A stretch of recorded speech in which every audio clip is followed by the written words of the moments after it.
Well, welcome back. The election to see who will be the next governor of Illinois is just literally less than 2 weeks away, the biggest in our state's history. And joining me now is Democratic candidate for governor Pritzker, here to talk about just a few things on the campaign and also what you and why you believe you should be the next governor of Illinois. So thank you so much for joining me today. Thanks for having me on. I want to start local.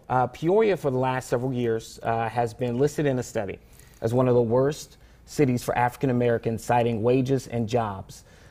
For you, what do you plan to do to help minorities, particularly within job growth, business development, and financially? Well, I'm really proud that my running mate and I, Juliana Stratton, who's a state representative, that we put forward an economic inclusion plan that I think will lift up communities of color all across the state of Illinois. You know that most jobs that get created in the state are created by small businesses and startup businesses. So our plan includes providing capital and technical assistance and mentorship for people in communities where frankly, people have been left behind and just forgotten about. And I want to make sure that the creativity and entrepreneurial capability of people in communities like Peoria have the ability to start businesses, because that's where most of the jobs come from. So we need to work on that. We need to make sure that we're at the state government level, we're not only having an inclusive and diverse staff and administration, but also that we're focused on bringing economic development dollars to Peoria. And I've worked with your state representative here, Jahan Gordon Booth, with your state senator here, to make sure that we're focused on what the right things are to create jobs in Peoria. Last thing I'd tell you is that state government has a lot of dollars that it spends procuring things for its needs, services and goods for the government. And yet, most of those contracts really haven't gone to people of color. It's time for us to have a real effort in that regard, and I want to make sure that the contracts that are available at state government are going to communities that need them the most. All right, well, as you're aware, because it has also a Peoria tie, there was a lawsuit that was filed against your campaign by former staffers claiming racial discrimination. They said they weren't being treated the same as white staffers. And even here in Peoria, one of those people said that there were issues with where they were staying, that that those concerns had not been addressed.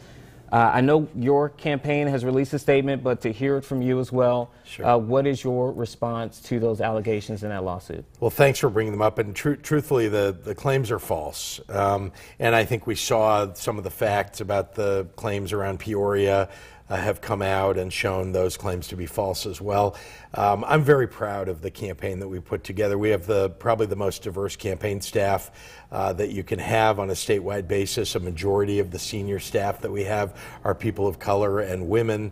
45% of the overall staff statewide are people of color. We've run a really great campaign that's been centered around equality and inclusion and diversity, and we intend to have the most diverse staff and most diverse administration in the history of the state of Illinois.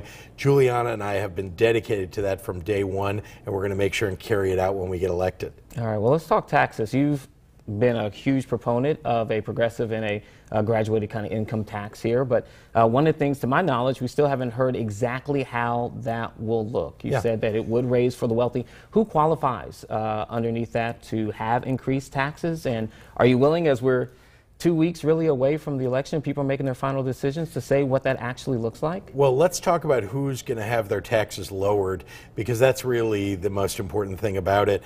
And that's the middle class and those striving to get to the middle class. We want to lower their income taxes, and we want to lower property taxes for everybody.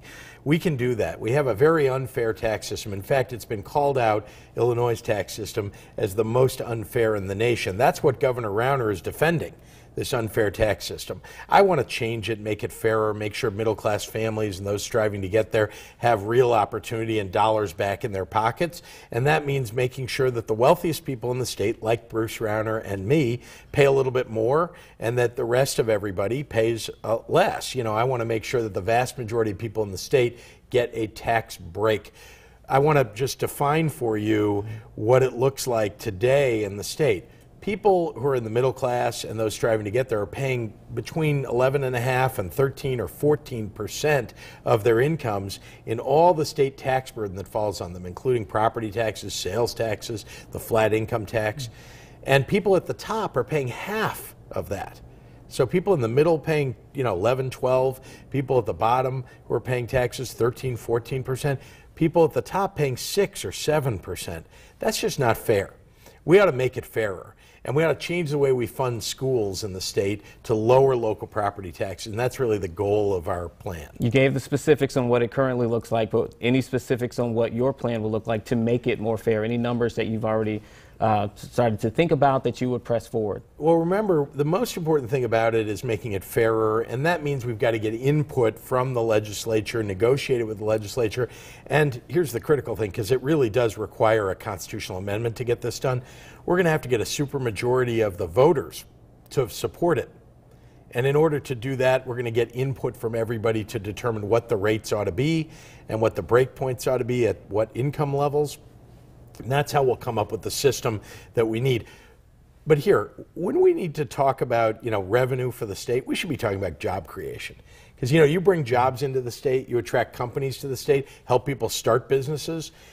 People are going to pay taxes when they have jobs, right? But only when they have jobs. Bruce Rauner's been an utter and complete failure at job creation in the state. He called his predecessor a miserable failure, and he's created fewer jobs than that. We should do a lot better than that. And I've spent my life helping people start and build businesses. My career, anyway, has been in this. I founded 1871, which is now the world's best small business incubator right here in Illinois. It's created 7,000 jobs and hundreds of companies. We can do that all across the state. I've also done it in my own business, created thousands of jobs. It's really important that we focus on revenue enhancement by creating jobs in our state and growing the economy. Well, I know a lot of people, part of those jobs is unions, right? So unions is a large part of that, particularly within the state of Illinois. There's a lot of disagreement on what should happen with unions. You've been a supporter of unions. But I do want to bring out a recent report that showed that, that there was non-union work that was used on one of your properties on a $25 million project on one of your homes. I just want to give you, again, a chance to respond to those people who see that report and see that and say, well, I thought, JB supports unions. Well, remember that this is Bruce Rauner trying to distract from his own terrible record with regard to unions. With regard to my home, vast majority of everything that was done on the home was done with union labor. There were definitely a few subcontractors, and someone called those out to the attention of a newspaper, and they wrote a story about it. But I'm a big supporter of labor. I want to make sure that we have good wages in the state. Our labor unions are fighting for the middle class. They're fighting for working families. We ought to be standing up for them. Bruce Rauner has been trying to tear down the labor unions and lower wages for people in the state. I just think that's wrong. You ought to have a governor who wakes up every day thinking about how to make people's lives better, how to lift up their wages and their standard of living. And that's been the focus of my campaign. Raising up people's standards of living, raising their wages, creating jobs so there's more competition for labor so that they have real opportunity, lowering the cost of health care, and I put a plan forward that does that and helps us expand coverage, and then finally lowering the cost of higher education so that people can send their kids to college without getting strapped with debt for the rest of their lives. Thousands of dollars back on the table for middle-class families. That's what I'm focused on. Okay, and you've mentioned Governor Rauner. There's, it's no secret. There's no lost love between the two of you throughout this campaign. You've both kind of hit back at each other as you've gone through. There have been ads that have been shared, and there's a lot of conversation about the ads that you guys have put out against each other. For your governing style, if you were to be elected, just looking at this campaign, is that any reflection on what would happen if you were to be elected governor and you faced opposition? Well, there's a real contrast between Bruce Rauner and me. You know that he's been in office now for almost 4 years. The first 2 years, unwilling to work with Democrats to get a budget for the state, literally walked out of the room unwilling to get something done. We went 2 years without a budget, longer than any state ever in the history of the United States. Then he vetoed the third year's budget And so frustrated were his fellow Republicans with him that they crossed over and worked with Democrats to actually override his veto. So Bruce Rauner's proven that he is unable to work with people.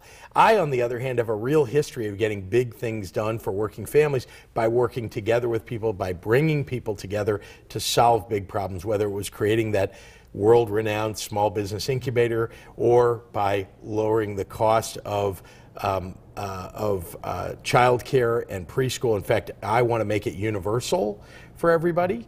And I've worked on that for more than 20 years to make sure that our most at-risk kids have the same opportunity as wealthy people in the state to get a good education at a young age. And you know that I led the effort to build a museum that 120,000 children and adults attend every year that helps to teach about fighting bigotry and hatred and intolerance.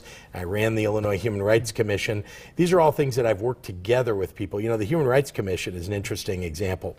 Half Republican, half Democrat. I worked with both sides to improve the commission. In fact, it really needed to be reformed. And we did that together. And some of those Republicans on that commission are supporting me in this gubernatorial race because they've seen me work together on both sides of the aisle. I intend to be that kind of governor. That's something Bruce Rauner's proven he's not. All right. Well, quick question, just switching subject, legalizing marijuana as well. There's other states that have already done this, other states that are mulling it over.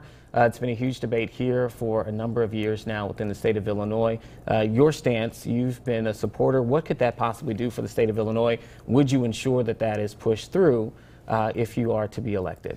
Well, this is another example of a big difference between Bruce Rauner and me.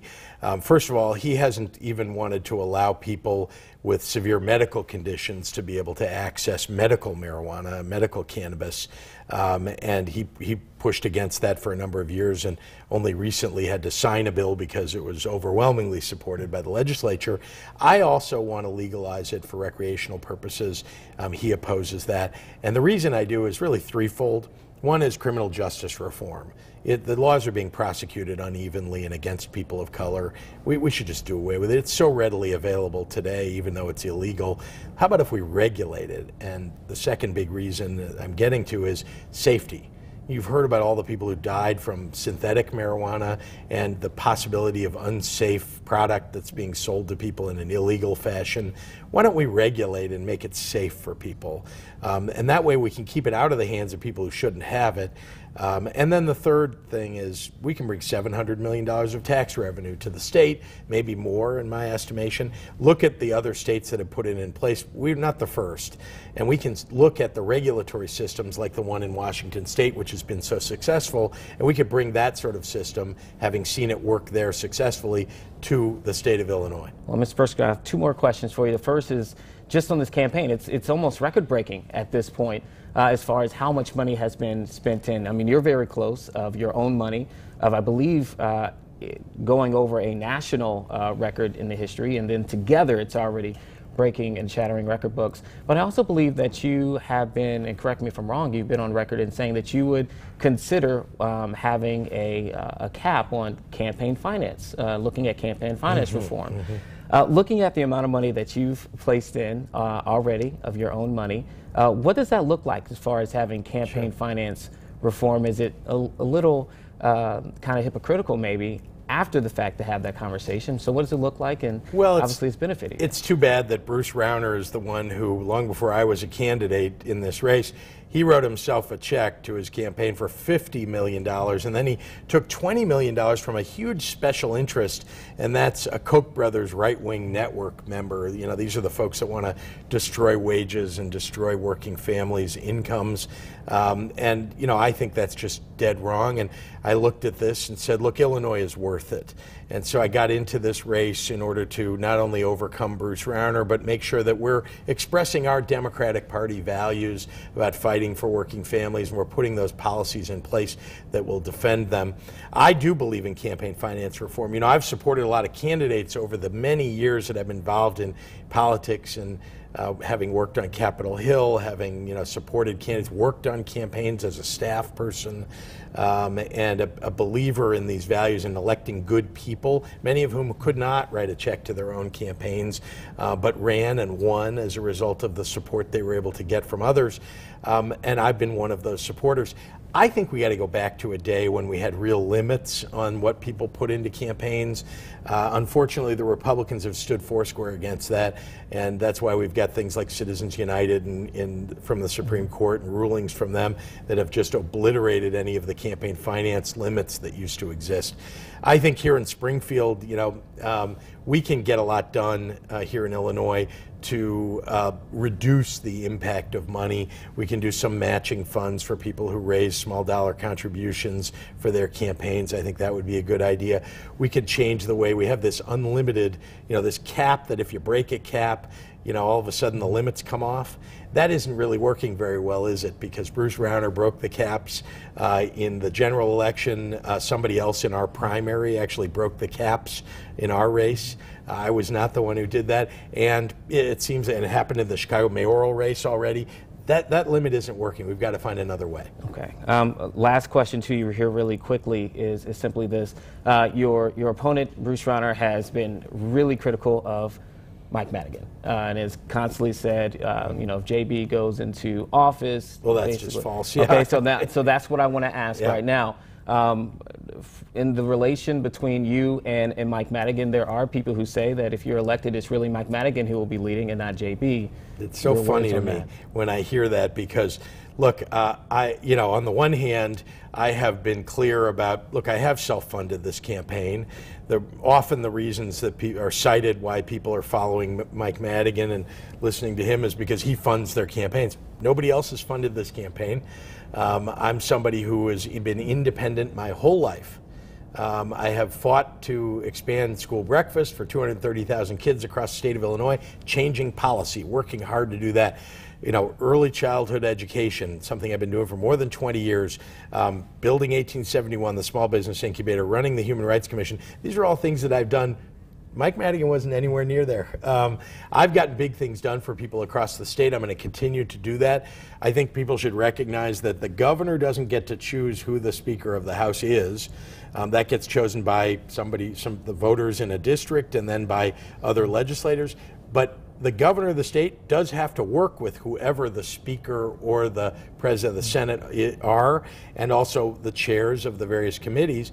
And I am someone who's proven the ability to work on behalf of working families to get things done with people, even when I didn't necessarily like them or get along with them. And I'm somebody who will work across the aisle with Republicans. I remember a day in Illinois when Republicans and Democrats worked together to get things done, and I intend to bring that day back to the state. All right, Mr. Pritzker, thank you so much for coming. We're out of time now, but for answering these questions, and best of luck to you. Thanks, on Election Day. Appreciate it. All right, absolutely. We'll be right back.